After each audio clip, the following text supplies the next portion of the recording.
The metal chair scraped against the floor as Zetar shifted his weight. His forearms hung at his sides, two of them ending in bandaged stumps where his claws used to be. The bright lights overhead made his green scales look pale and sickly. He had been sitting in this white room for 3 hours waiting. Commander Velnoth walked through the door carrying a thick file. The tall, blue-kinned officer sat down across from Zeiter and placed the file on the table. Between them, the room was cold and empty except for 2 chairs in the table. A small recording device sat in the center, its red light blinking. "State your name and rank for the record," Velnoth said in his calm voice. "Czar of the Crimson Claw Clan, former Sergeant, Coalition Marine Corps, 3rd Assault Division." Zector's voice was rough, like stones grinding together. Velnoth opened the file and looked at the papers inside. Impressive record. "Sergeant, 12 major campaigns across the galaxy. You fought on Riel Prime, survived the siege of New Arcturus, led the charge on the crystal mines of Vega 7, never retreated from battle, received the Iron Star for bravery, the Silver Talon for leadership, and the Blood Cross for sacrifice above duty," Zector said. Nothing. His yellow eyes stared at the table. "You were considered one of our best soldiers," Velnoth continued. "Unit commander specifically requested you for the hardest missions. Your troops would follow you anywhere." Then came the Earth campaign. At the mention of Earth, Zector's remaining claws dug into his palms. Small drops of purple blood appeared on the table. "That's why you're here, Sergeant. High Command needs to understand what happened out there. How did the Coalition lose a war against a species that had barely learned to travel between stars? How did primitives defeat the greatest military force in the galaxy?" Zector looked up at Velnoth. His eyes were tired and old, though he was only 37 cycles old.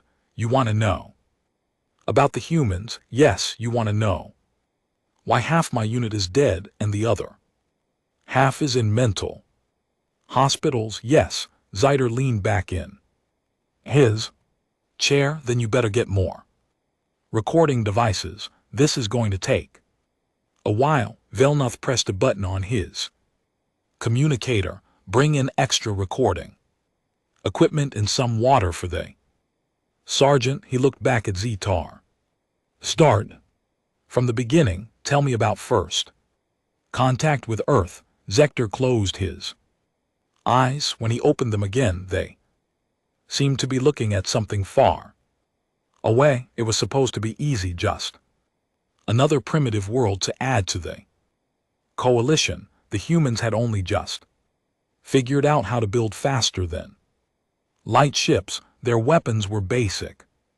Their ships were small. Their military was scattered across their planet with no central command. What made you think it would be easy? Our intelligence reports said they were peaceful. They spent most of their resources on art and music and stories. They had something called the United Nations that tried to solve problems by talking instead of fighting. We thought they were soft.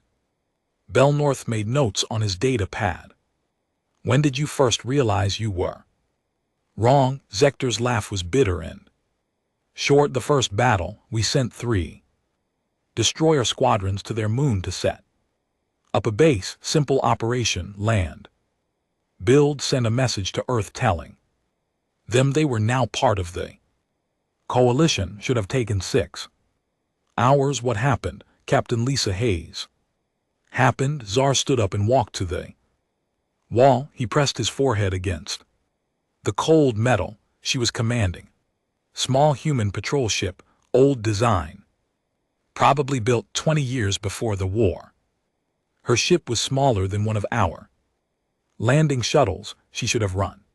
When she saw our destroyers, but she didn't run, no, she attacked. Zetar turned around to face Velnoth. A single human ship attacked 3 coalition destroyers. We laughed. At first, our gunners couldn't even get a target lock because her ship was so small and moving so fast. Then what? Then she started ramming us. Velnoth looked up from his notes. Ramming, she used her ship like a weapon, crashed it into our engines, our weapon systems, our communication arrays. Every time we thought we had destroyed her ship, she would appear somewhere else, hitting us. Again, her ship was falling apart, pieces of metal flying off with every impact, but she kept attacking. Zar sat back down. His hands were shaking. Now we finally cornered her ship. The dark side of the moon. Her engines were dead. Her weapons were gone. Her life support was failing. We sent a message demanding her surrender. Did she surrender? She laughed. Zar's voice was barely a whisper. She laughed and said something I'll never forget. She said, "Welcome to Earth, you ugly bastards. Hope you brought enough body bags." Then what happened? Then she detonated her ship's reactor. Zetar's voice got louder. She turned her own ship into a bomb and took out the destroyer. Claw of victory. 3,000 coalition soldiers died because one human refused to surrender. Velnoth wrote quickly on his pad. That was unusual behavior for a military officer. That's what we thought too. We figured she was crazy, maybe damaged in the head from battle stress, but then we intercepted human communications. Do you know what they called her? No, a hero. They made songs about her. They named schools after her. They told their children stories about the brave captain who died fighting monsters from space. She became famous across their entire planet in less than a day. Velnoth frowned. They celebrated her death. They celebrated her sacrifice, and that's when I started to understand that we weren't fighting a normal species. Zakar leaned forward. Most species in the galaxy fight to live. Humans fight to win. There's a difference. Explain. When a Rielian soldier is surrounded, he surrenders because he wants to go home to his family. When a century warrior is outgunned, she retreats because she knows she can fight another day. When a human is trapped with no way out, he looks for the best way to hurt you.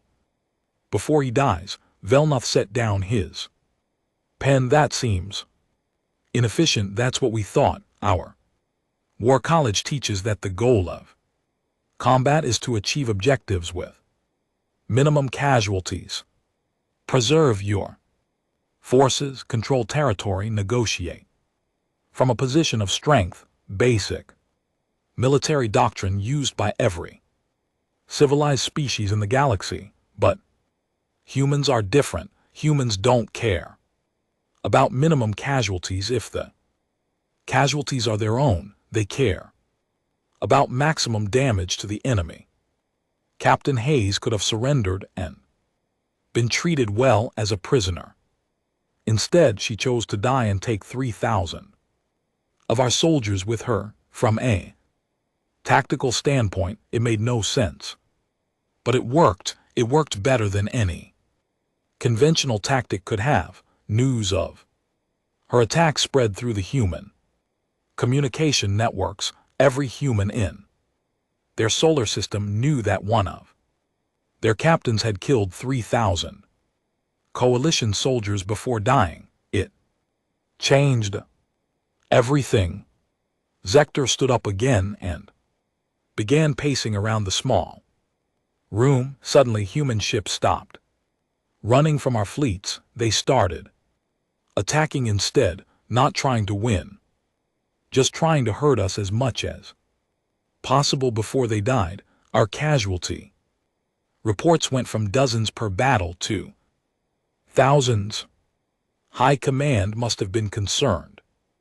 High Command was furious. They sent more ships, bigger guns, better armor. It didn't matter. The humans kept fighting.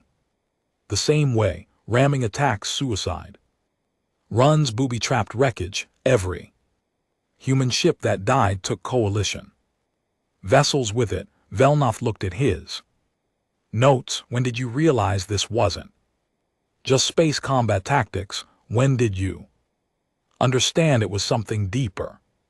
Sector stopped pacing and looked directly at the commander.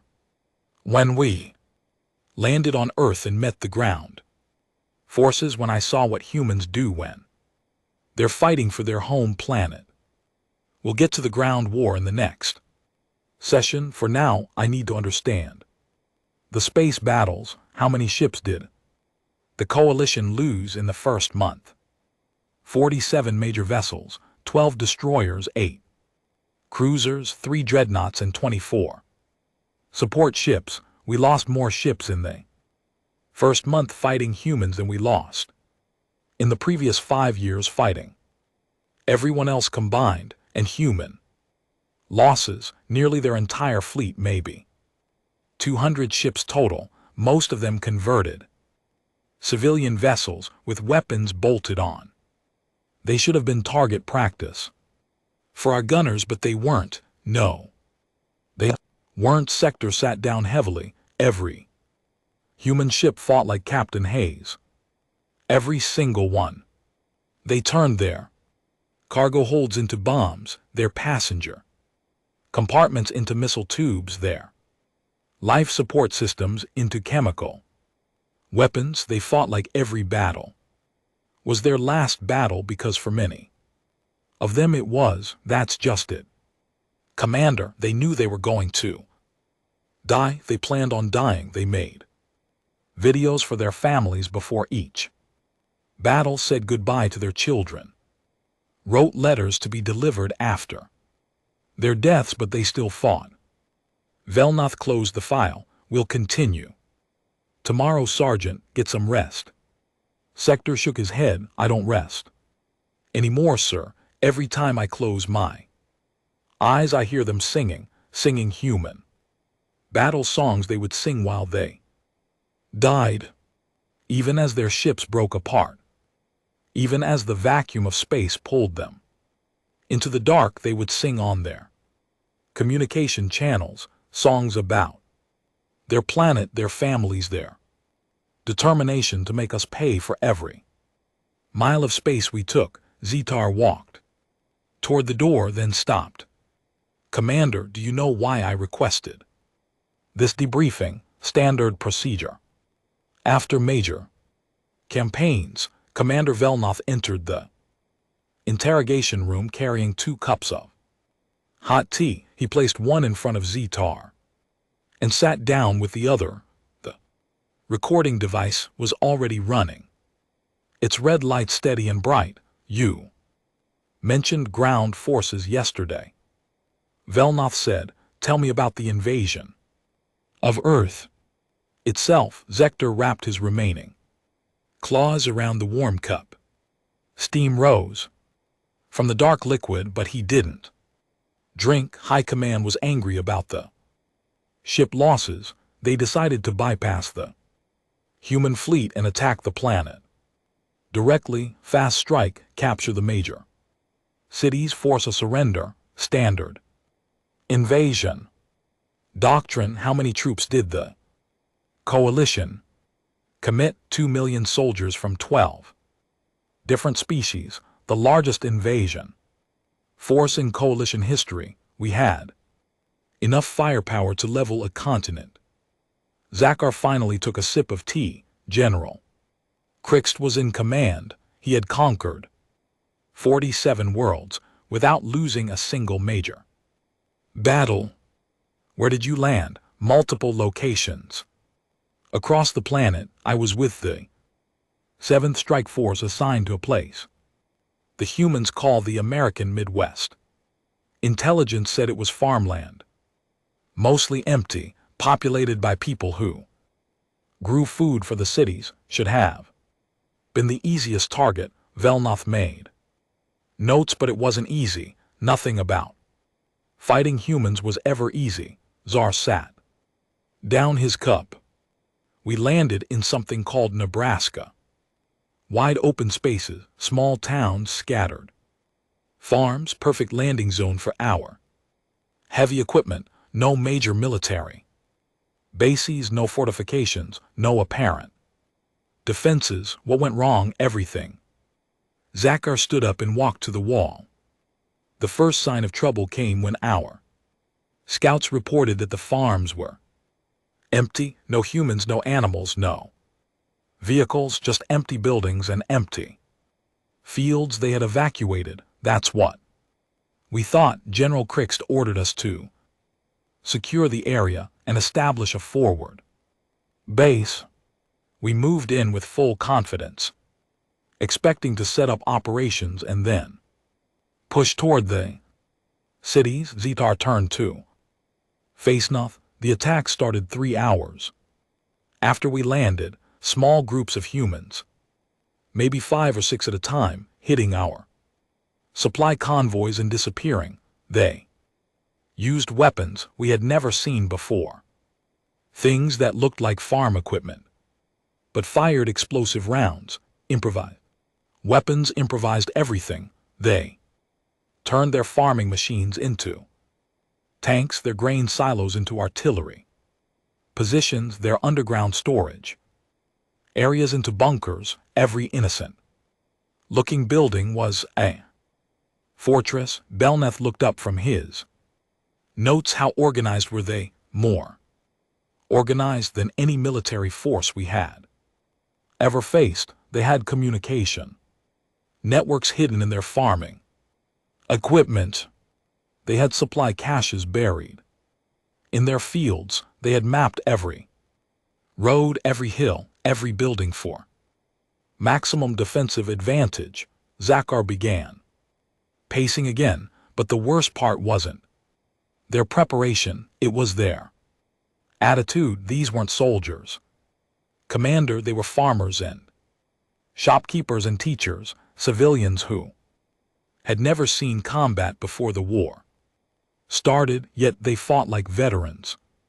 Better than veterans. Veterans have learned to be careful, to preserve their lives so they can fight another day. These humans fought like they had nothing to lose. Tell me about a specific engagement. Tsar stopped pacing and sat down. He was quiet for a long moment, staring at his hands. There was a town called Millfield, population maybe 3,000 humans. We surrounded it with 2 full battalions, 8,000 coalition soldiers.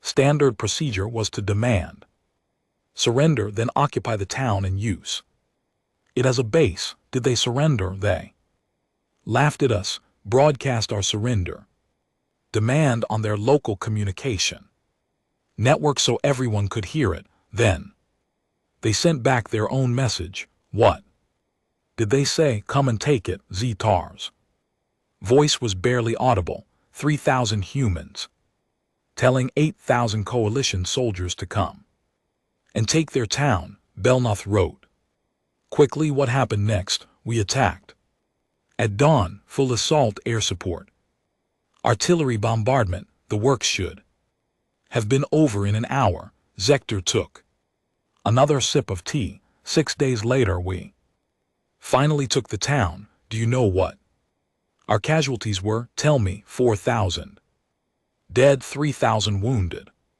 We lost half our force taking a town from farmers and storekeepers. Velnoth looked up sharply. Half your force. The humans had turned every building into a fighting position. Every street was a kill zone. Every basement was a bunker. They had booby trapped everything from doors to chairs to children's toys. Zektor's voice got stronger as he continued, but the tactics weren't the worst part. The worst part was that they enjoyed it. They would taunt us over their communication channels, joking about how many coalition soldiers they had killed. That day, they made bets about which of our officers would die next. That seems unnecessarily cruel, Sector laughed bitterly. Commander, let me tell you about Sergeant Ben Carter, who was human squad leader, maybe 25 years old. He was defending a factory in something called Detroit, industrial city, lots of manufacturing plants. We needed to capture it to cut off human weapons production. Sector leaned forward. Carter's squad was trapped in a building surrounded by 2 companies of coalition soldiers, 300 of our troops. Against 12 humans, we had them completely cut off. No escape routes, no reinforcements coming. Standard surrender situation. That's what we thought. We sent in negotiators, offered them good treatment as prisoners of war. Carter's response was to shoot our negotiator the head and send back his helmet with a message painted on it. What did the message say? Detroit stands, come get some. Zactor's claws scraped against the table. So we tried to take the building. Frontal assault, maximum force, and Carter's squad held us off for 6 days. 12 humans against 300 coalition soldiers, and they held us off for 6 days. Zetar's voice was rising.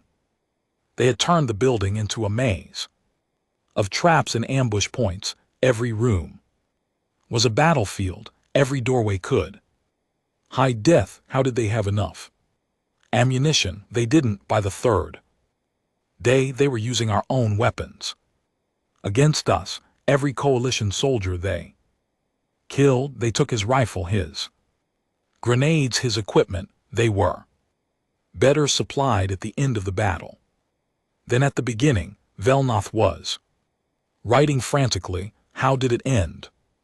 We finally cornered Carter on the top floor. He was alone. His squad was dead. He was wounded and bleeding. We had him trapped in a room with no windows, no escape. 50 coalition soldiers pointing weapons at him. He surrendered. He smiled. Czar's voice was a whisper now.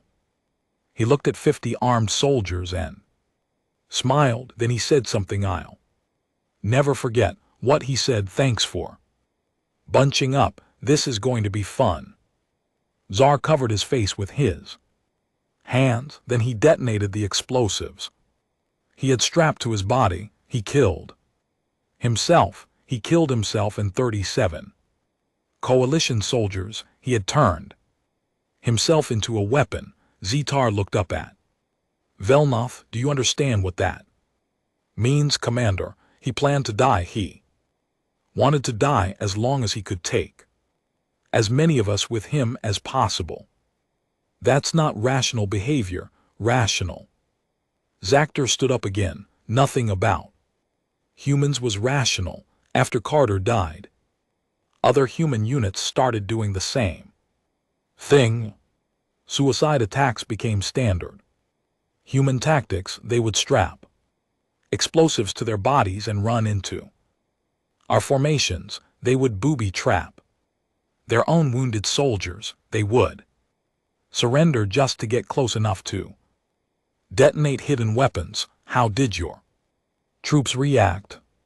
Poorly, very poorly. Czar walked to the corner of the room. Coalition soldiers are trained to fight enemies who want to live. We're taught to use the enemy's survival instinct against them. Cut off their retreat, threaten their supply lines, make them fear death. But humans didn't fear death. Humans embraced death. They turned it into a weapon. Our soldiers started refusing orders to advance. They would rather face court martial than face another human unit that was ready to die. Velnoth sat down. His 10. Tell me about the psychological Impact, we started losing soldiers too. Mental breakdown, not battle wounds, not physical injuries, mental collapse. Zetar returned to his chair. They would find coalition soldiers sitting in corners, staring at nothing, refusing to eat or speak. The medical corps called it human syndrome. Human syndrome, the psychological condition that developed when coalition soldiers spent too much time fighting humans.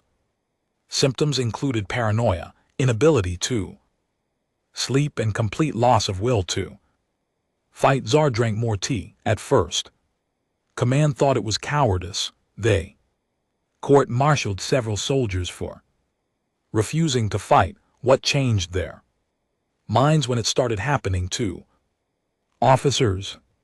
War leader Gorth Mal, one of our most decorated commanders, was found in his quarters 3 days after a raid on a human position. He was curled in a ball under his bed, whimpering about children's drawings. The humans had evacuated a school, but they left the children's artwork on the walls, pictures of families, pets, birthday parties, normal things that children draw. Zaktor's voice got quieter, but they also left new drawings, pictures of coalition soldiers with targets painted on them, pictures of human families standing over dead aliens, pictures of spaceships burning in the sky. Children drew those.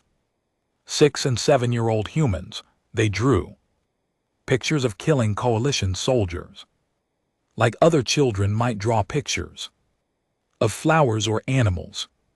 Zektor sat down, his cup with shaking hands. The interrogation room felt colder today.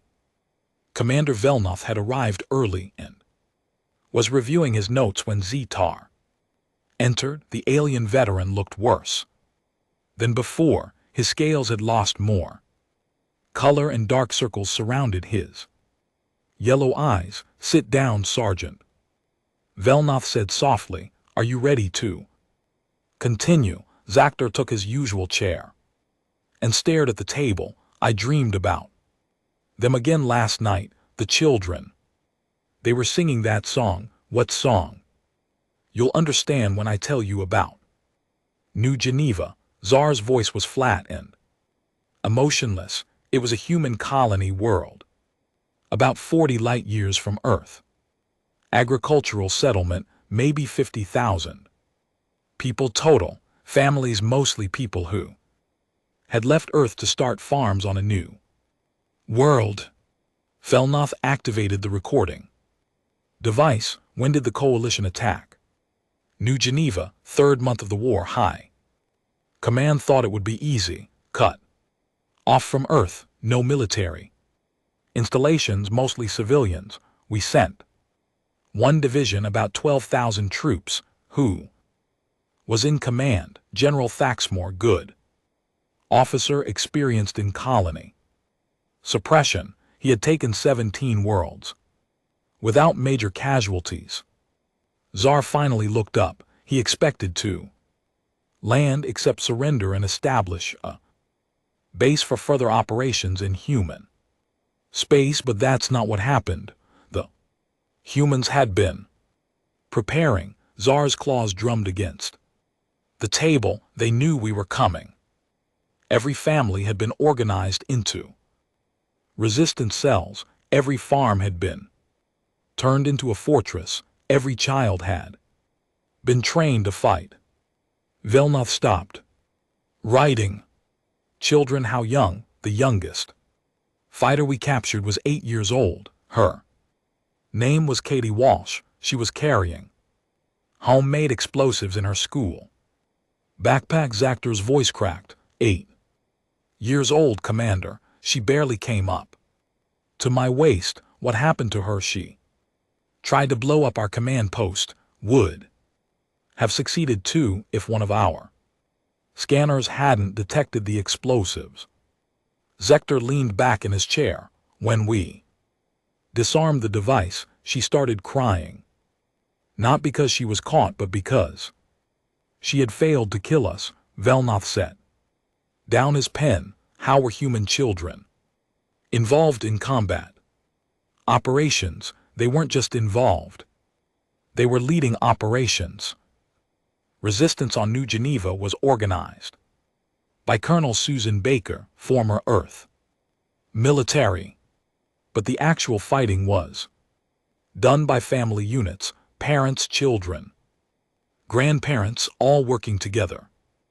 Explain, human children are small and fast. They could move through air vents, crawl under buildings, hide in places adult soldiers couldn't reach. Baker turned them into scouts, messengers, and saboteurs. Zector stood up and began his usual pacing, but they weren't just following orders. These children volunteered for missions. They competed with each other to see who could kill the most. Coalition soldiers, that's not normal behavior for young beings.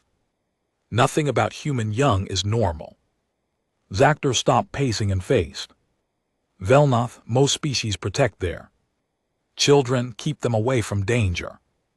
Humans turn their children into weapons. Tell me about a specific incident. Zar was quiet for a long moment. When he spoke, his voice was barely audible. There was a boy named Danny Walsh, 14 years old, Katie's older brother. He led a squad of 12 children, ages 9 to 16, a child leading other children in combat. Danny had been trained by his father, who was a human military instructor before the colonies were attacked. The boy knew tactics, weapons, explosives. He could plan operations better than some coalition officers. Velnoth leaned forward. What did his squad do? They specialized in infiltration and sabotage. They would sneak into our bases at night, plant explosives, steal weapons, gather intelligence. In 3 weeks, Dai's squad was responsible for destroying 6 coalition vehicles, killing 23 soldiers, and stealing enough weapons to arm 50 adult fighters. How did you finally catch them? We didn't catch them. We cornered them. Zector's hands were shaking again. Intelligence located their hideout in an old grain storage facility. We surrounded the building with 2 companies, 300 soldiers. We had them completely trapped. Did you offer them surrender? General Thaxmore tried. He sent a message offering safe treatment if they gave up. The children's response was broadcast on every human communication channel on the planet. What did they say? Danny Walsh spoke for the group. He said, "We are the children of New Geneva. We do not surrender to monsters. Come and take us if you can." Zar sat down heavily. Then they started singing a human song called Amazing Grace. 12 children's voices, harmonizing perfectly, broadcast across the entire planet. Every human on New Geneva could hear those children singing while surrounded by coalition soldiers. Velnoth wrote quickly. What effect did this have? It changed everything. Human resistance fighters across the planet heard those children singing and realized they weren't alone. Attacks on coalition positions tripled that night. What happened to Danny and LT, Unk and GTY's squad? Zar covered his face with his hands. We stormed the building, full assault, maximum force. We found the children on the top floor, armed with stolen coalition weapons and homemade explosives. Did they fight? They fought like veteran soldiers. These children, the oldest was 16, held off 300 coalition troops for 4 hours. They used the building's layout perfectly, set up crossfires and ambush points, coordinated their attacks. How did it And we finally broke through there. Defenses. Found Danny and 3 other children. The last room surrounded out of ammunition, wounded and bleeding, sector. Looked up at Velnath. Danny was holding a device in his hands, some kind of transmitter. What did he do with it? He looked at our soldiers, smiled, and said, "Tell the galaxy that the children of Earth do not bow to tyrants." Then he activated the device. What happened? The entire building exploded. Danny had rigged the structure with explosives. Before we attacked, he waited until we were all inside, then brought the whole thing down on top of us. Zakhar's voice was getting louder. 57 coalition soldiers died in that explosion, killed by children who chose death over surrender. Velnath was writing frantically. How did the other humans react? They made Danny Walsh a hero. Named him the little general of New Geneva. Human children across the galaxy started calling themselves Danny and LT Unk and GT Wise kids and volunteering for suicide missions. The psychological impact on your troops devastating. Coalition soldiers have been trained to fight adults, not children. When a child attacks you with explosives, when children are shooting at you from school windows, when you find drawings of dead coalition soldiers made by 6-year-olds, it breaks something in your mind. Zakher stood up again. My squad mate Midik Thralvar was assigned to treat wounded human children. Standard procedure. We were supposed to provide medical care to enemy casualties. What happened to him? The first child he treated was a 10-year-old girl with shrapnel wounds. While he was bandaging her injuries, she looked up at him and said, "When I get better, I'm going to kill you and all your friends." A child threatening a medic. She wasn't threatening, she was promising. Thralvar realized she meant every word. This injured child was already planning how to kill the person who was saving her life. Velnath looked up from his notes. How did Thralvar respond? He finished treating her wounds, then walked outside and started screaming. Wouldn't stop for 3 hours. When he finally calmed down, he couldn't speak for 2 days. The medical corps said he was suffering from severe trauma. What kind of trauma? He kept saying they made their children into monsters. What kind of species does that to their own young? Zar's voice cracked. But that's not the worst part. Commander, what's the worst part? The worst part is that the children weren't monsters. They were just human children doing what their parents and teachers had told them to do, fighting for their homes, protecting their families, defending their world.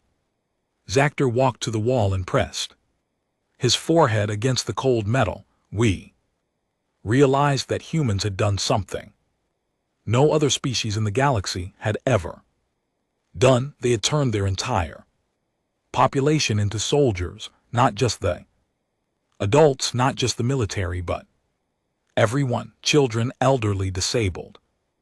Everyone. How organized was this effort? Completely organized.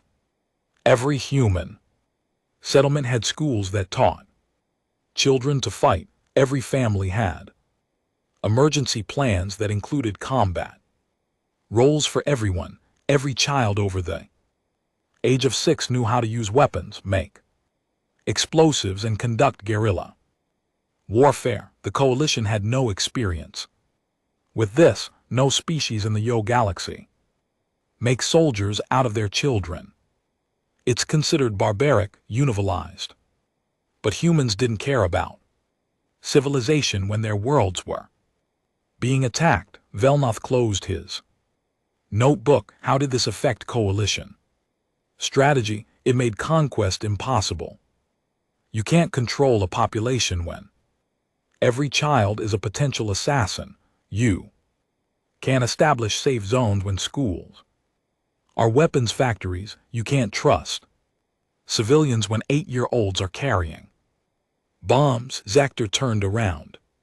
But the psychological impact was worse than the tactical problems. Coalition soldiers started refusing to patrol human settlements. They couldn't handle the stress of knowing that any child they saw might try to kill them. 60% of ground forces were classified as combat ineffective within 2 months of the new Geneva operation, not from battle.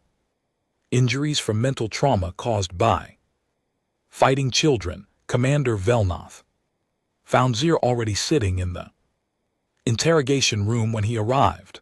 The alien veteran was hunched over the table, staring at his hands. Dark purple blood stained the metal surface where his claws had scratched deep grooves. Sergeant, are you all right? Velnoth asked as he sat down. I remembered something last night. Something I had tried to forget. Zitar's voice was hollow. About the day we realized the war was lost. Velnoth activated the recording device. Tell me about it. High Command decided to end the war quickly. The ground battles were going badly. Our soldiers were breaking down and human resistance was spreading to other worlds, so they planned something called Operation Final Strike. What was Operation Final Strike?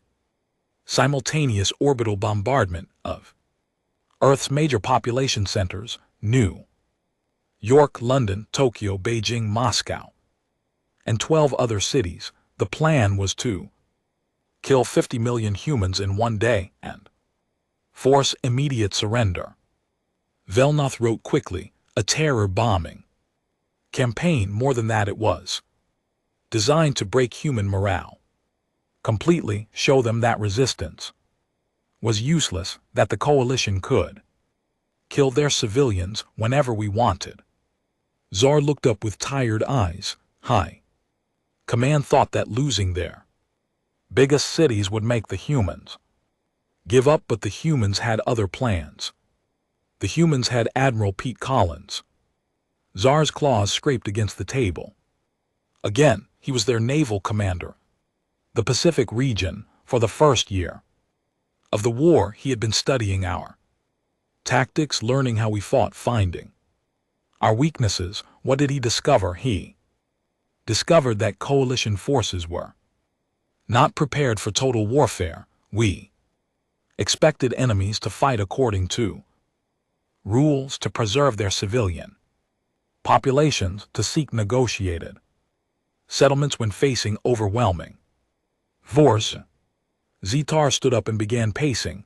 Collins realized that humans could win by refusing to follow any rules at all, by making every battle cost more than the coalition was willing to pay. How did he implement this strategy? He turned Earth's oceans into a graveyard. Collins had hundreds of human submarines, most of them volunteers, on one-way missions.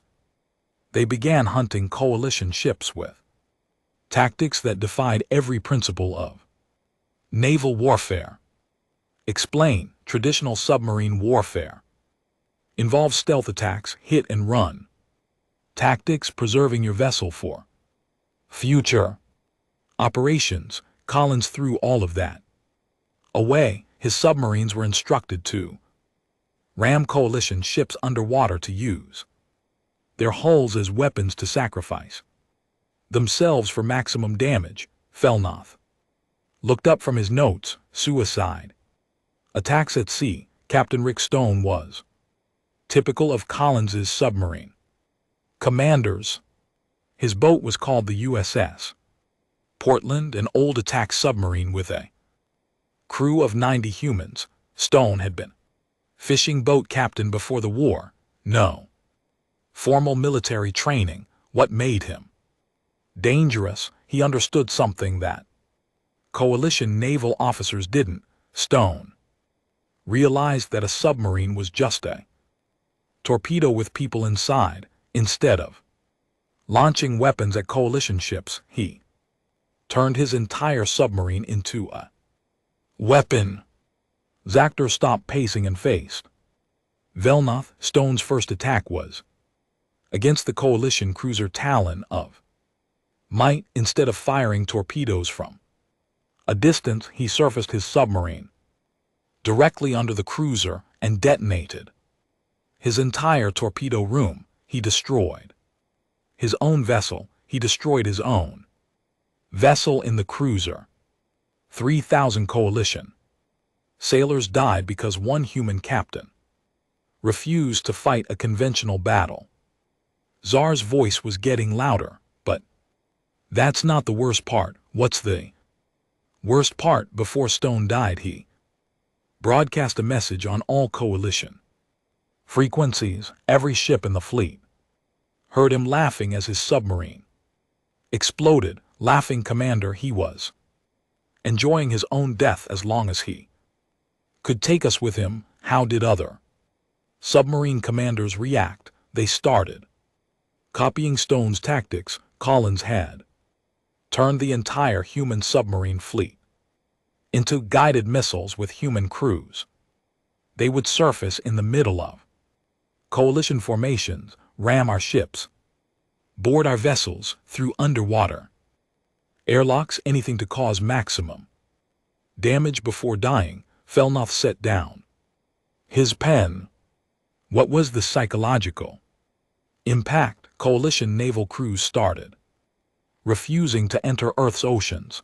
They knew that every time they went underwater, human submarines were hunting them, not trying to sink them quickly and cleanly, but trying to ram them, board them, drag them down into the deep water. How many ships did the coalition lose? In 3 months, Collins's submarine fleet destroyed 47 major vessels and damaged hundreds more. The humans lost nearly their entire submarine force, but they made Earth's oceans impassable for coalition ships. Tsar sat back down and leaned forward. But the submarines were just the beginning. Collins had a bigger plan. What plan? He realized that the coalition was planning orbital bombardment of human cities. Our ships had to get into position above Earth's major population centers to launch the attack. Collins was waiting for us with what? With every human ship that could still fly, every submarine that could surface, every aircraft that could carry weapons. Collins had coordinated a planet-wide defense network using civilian vessels, military ships, and improvised weapons. How effective was this network? When Operation Final Strike began, Collins launched simultaneous attacks on every coalition vessel in Earth's solar system, but these weren't normal military attacks. Sector's hands were shaking again. Collins had convinced thousands of human civilians to volunteer for suicide missions. Cargo ships loaded with explosives, passenger liners converted into rams, private yachts carrying homemade bombs. They came at our fleet from every direction at once. Civilian vessels attacking military ships, hundreds of them, thousands of them. Every human with access to a spacecraft had volunteered to die fighting the coalition fleet. Zactor's voice cracked. We were shooting down school buses that had been converted into fighters, destroying luxury cruise ships that were trying to ram our dreadnoughts. How did coalition crews respond? They broke completely. Broke. Our gunners were crying as they fired on human civilian ships. Our captains were refusing orders to target obvious non-combatants. Some coalition vessels just stopped fighting altogether. But the human civilians kept attacking. They kept attacking until they were all dead. Every single human vessel was destroyed, but they took 60 coalition ships with them, 60 military vessels destroyed by civilians who had no military training. Velnoth looked at his notes in disbelief. How is that possible? Because the humans didn't care about military doctrine or proper tactics or preserving their forces. They cared about killing as many coalition soldiers as possible before they died. Tsar stood up again. Collins broadcast a message during the battle that every coalition officer will remember forever. What did he say? He said, "You wanted to see how humans fight for their home. Congratulations. You're about to find out." Then he laughed while thousands of human civilians were dying around him. What happened to Collins? He survived the battle.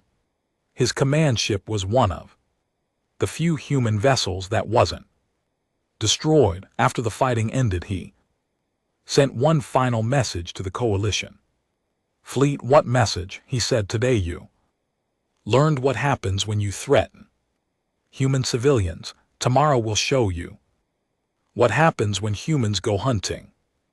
Then his ship disappeared into the outer solar system. Tsar walked to the wall and pressed his forehead against it. That night, every coalition ship in Earth's solar system received the same transmission. Thousands of human voices singing together, harmonizing across every communication channel. What were they singing? Battle hymns, victory songs, funeral dirges for their dead, but also promises that they would hunt down every coalition soldier in the galaxy. Promises that they would never stop fighting, never surrender, never forgive. How did this affect coalition morale? It destroyed coalition morale. Our soldiers realized that they weren't just fighting a military force. They were fighting an entire species that had chosen total war. Every human civilian was a potential combatant. Every human child was being trained to kill coalition soldiers. Every human settlement was a fortress. When did High Command realize the war was unwinnable? 3 days after Collins' battle, when human attack ships appeared in coalition space for the first time, not in Earth's solar system, not defending human worlds, but attacking coalition home systems. Velnoth looked up sharply. Humans attacking coalition territory, small raiding forces, maybe 5 or 6 ships each. They hit supply depots, communication stations, isolated outposts. Nothing strategically important, but the psychological impact was enormous. Why? Because it proved that humans could strike anywhere, any time. Coalition citizens realized that Earth's defenders had become Earth's avengers. The war had spread beyond human space. How did coalition civilians react? Panic, complete panic. Entire star systems demanded military protection from human raiders. Our fleet was spread so thin trying to defend coalition territory that we couldn't maintain offensive operations against Earth. Zector turned around to face Velnoth, but the worst part was the messages the human raiders left behind. What messages? At every site they attacked, the humans left the same thing: children's drawings, pictures of human families standing over dead coalition soldiers, pictures of Earth surrounded by burning alien ships, pictures of human children playing with coalition skulls. The interrogation room was silent except for the quiet hum of the recording device. Commander Velnoth sat across from Zactor, both of them looking older than they had 5 days ago. A stack of completed reports lay on the table between them. "This is our final session, Sergeant," Velnoth said. "Quietly, tell me about the Coalition's decision to withdraw from human space." Zector nodded slowly. He had been expecting this moment, but that didn't make it easier. The decision came after High Admiral Keithvar received a transmission from Earth, a message that changed everything. "What kind of message?" "A formal communication from the human government, not a surrender offer, not a peace proposal. It was something else entirely." Tsar's voice was steady now, as if he had finally found peace with his memories.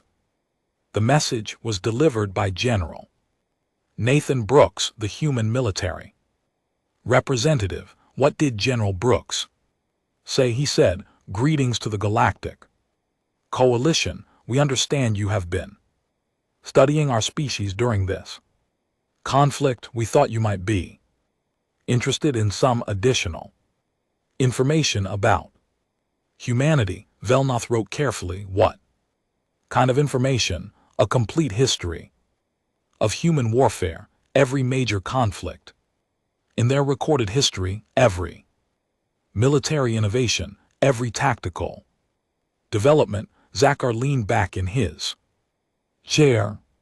"General Brooks sent us 12,000 years of human military records. 12,000 years. Humans have been fighting wars since before they discovered agriculture, before they built cities, before they developed writing, before they learned to work metal. They have never known peace, Commander, not once in their entire existence." Velnoth looked up from his notes. "That's impossible. No species can survive constant warfare." "That's what we thought too, but the humans proved us wrong." Tsar stood up and walked to the wall. "Brooks explained that war is something humans do. War is what humans are. Explain. Every other species in the galaxy developed warfare as a tool for acquiring resources or territory. Humans developed warfare as a method of evolution. They didn't just fight for land or food or mates. They fought to determine which groups would survive and which would die. Natural selection through combat. More than that, cultural selection through combat. Human tribes that were better at warfare survived and had children. Human tribes that were peaceful were conquered and disappeared. Over thousands of generations, humans bred themselves to be warriors." Zector turned to face Velnoth. "Do you know what the longest period of peace in human history was?" "How long?" 37 years in 12,000 years of recorded history. The longest time humans went without fighting a major war was 37 years, and during that time they were preparing for the next war. What did they do during peacetime?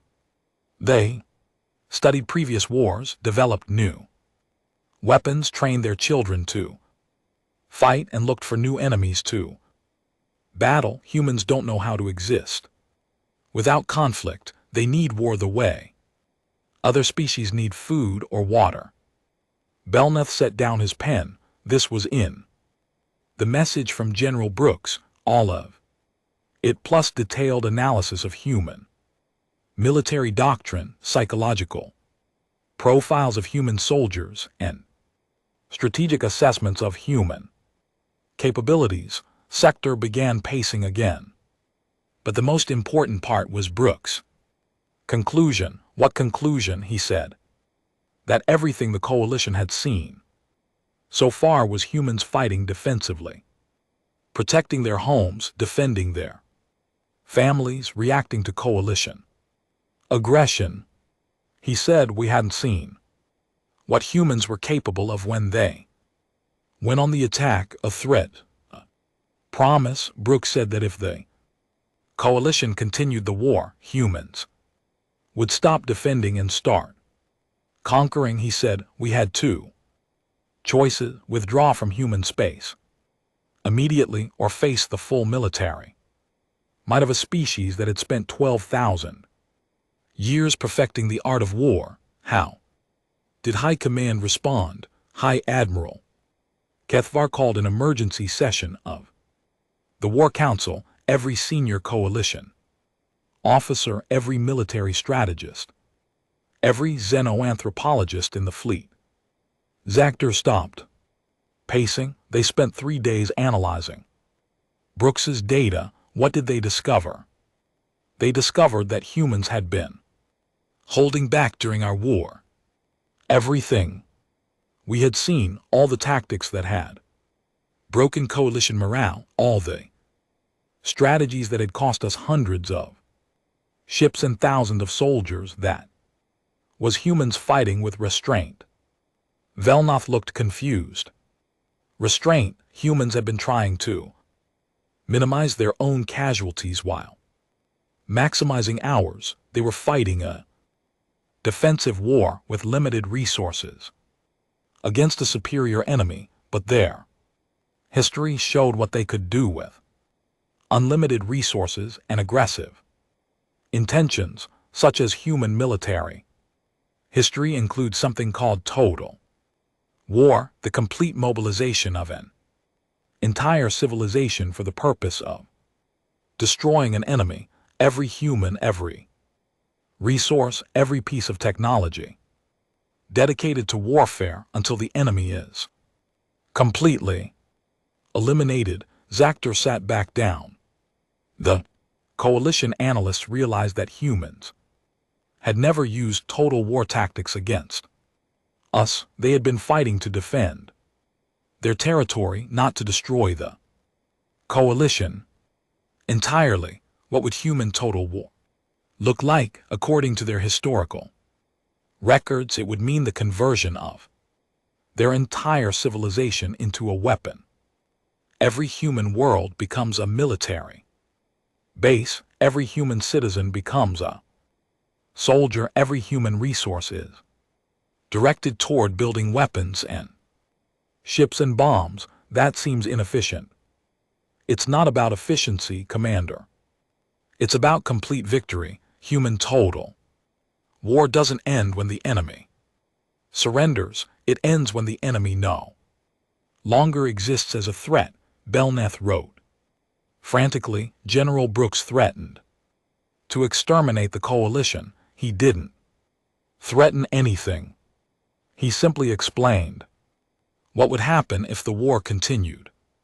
He said that humans had been fighting to protect their homes, but if necessary, they would fight to eliminate the coalition entirely. How could they eliminate a galactic civilization the same way they had eliminated hundreds of human civilizations throughout their history? Systematic conquest, total destruction of enemy military forces, complete occupation of enemy territory, and integration of survivors into human culture. Zetar's voice got quieter. Brooks sent detailed records of human campaigns against other human nations, wars that lasted for decades, conflicts that killed millions, campaigns that completely erased enemy civilizations from existence, humans fighting other humans. That's the most terrifying part, Commander. Everything humans had done to coalition forces, they had been doing to each other for thousands of years.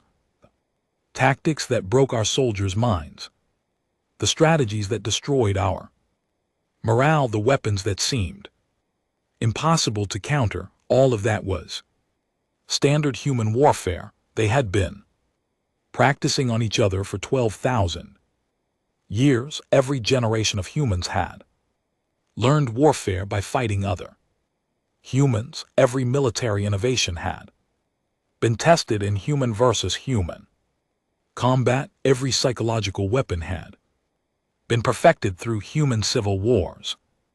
Belknap stopped writing. When did High Command decide to withdraw? The decision came when General Brooks sent his final message, a simple statement that convinced the War Council that continuing the fight was impossible. What did he say? You have seen what we do to defend our worlds. Would you like to see what we do when we attack yours? The room was silent for a long moment. Finally, Belknap spoke. That was enough to end the war. That, combined with the intelligence reports about human capabilities, convinced High Admiral Keithar that the coalition faced extinction if the war continued. Why? Because humans would never stop fighting, even if the coalition destroyed Earth. Even if we killed 90% of their population, the survivors would spend the rest of their lives hunting down coalition citizens for revenge. Zactor stood up and walked to the door. But more importantly, the analysts realized that fighting humans was teaching them how to fight the coalition. Every battle made them better at killing us. Every engagement taught them our weaknesses. They were learning. They were evolving in real time. During combat, humans were adapting their tactics to defeat coalition forces more effectively. By the end of the war, human fighters were better at anti-coalition warfare than coalition forces were at anti-human warfare. How is that possible? Because humans learn faster when they're fighting for survival, because they innovate under pressure, because they get stronger when they're threatened with extinction. Tsar paused with his hand on the door. Coalition War Council realized that continuing the fight would only make humans more dangerous, so they chose withdrawal. They chose survival. High Command concluded that humans represented an existential threat to coalition civilization. Not just military defeat, but complete cultural destruction. In what way? Humans don't just conquer territory, Commander. They conquer ideas, their way of thinking about war, their approach to conflict, their willingness to sacrifice everything for victory. All of that spreads to other species. Cultural contamination, cultural evolution. Any species that spent time around humans would start adopting human military doctrine. Their children would grow up hearing human war stories. Their soldiers would start using human tactics. Zactor opened the door but didn't leave. The coalition withdrew because they realized that humans weren't just another species to be conquered. They were a military philosophy made flesh, way of thinking about war that could infect the entire galaxy.